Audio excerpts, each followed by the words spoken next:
حضرت فضیل بن عیاض ابتدا میں قافلوں کو لوٹا کرتے تھے۔ ایک رات ایک قاری قرآن تلاوت کر رہا تھا، قافلہ سفر کر رہا تھا۔ وہ قافلہ جب قریب آیا تو اس میں تلاوت ہو رہی تھی، کیا اللہ کے بندوں کے لیے ابھی یہ وقت نہیں آیا کہ ان کے دل خشیت الہی سے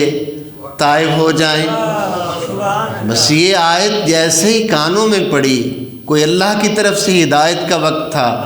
دل فوراً جو تھا وہ اللہ کے حضور جھک گیا، توبہ کی، اپنے ساتھیوں کو کہا توبہ کرو، قافلے کا لوٹا ہوا سامان واپس کر دیا اور سچی توبہ کر کے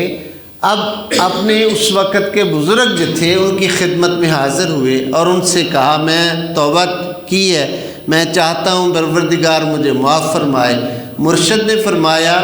کہ اس کی ایک صورت یہ ہے کہ جو اللہ کے حقوق ہیں وہ تو اللہ معاف کر دے گا، جو بندوں کے حقوق ہیں وہ ان بندوں سے معاف کروانے پڑیں گے، تب توبہ صحیح ہوگی۔ چنانچہ جو یاد میں تھے سب کی طرف چلے۔ اسی اثناء میں ایک یہودی کے پاس پہنچے اور اس سے جا کر کہا کہ میں نے سچی توبہ کی ہے، میں نے تیرا حق کچھ لوٹا تھا تو میرے دل میں یہ خیال آیا کہ میں تجھ سے وہ معاف کروا لوں، اس لیے آیا ہوں، میرے اس حق کو معاف کر دو۔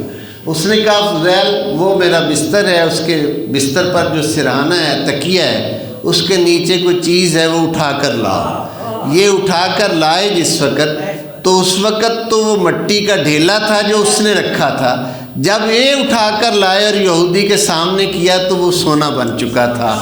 فضیل بن عیاض کو اس یہودی نے کہا کہ میں نے سنا تھا تم لوگوں سے معافی مانگتے پھر رہے ہو، تم میرے پاس بھی آؤ گے تو میں نے تورات میں لکھا ہوا دیکھا ہے کہ آخری امت میں سے جو سچی توبہ کرے گا وہ اگر مٹی کو بھی ہاتھ لگائے گا تو وہ سونا بن جائے گی۔ میں نے یہ ڈھیلا اس لیے چھپا کے رکھا تھا کہ جب تم آؤ گے تو تمہاری آزمائش کروں گا۔ فضیل تجھے بھی مبارک ہو کہ تیری توبہ سچی ہے اور تیرے پروردگار نے تیری توبہ کو قبول فرما لیا ہے، اور فضیل میں بھی اپنا حق تجھے معاف کرتا ہوں، تو نے سچی توبہ کی ہے۔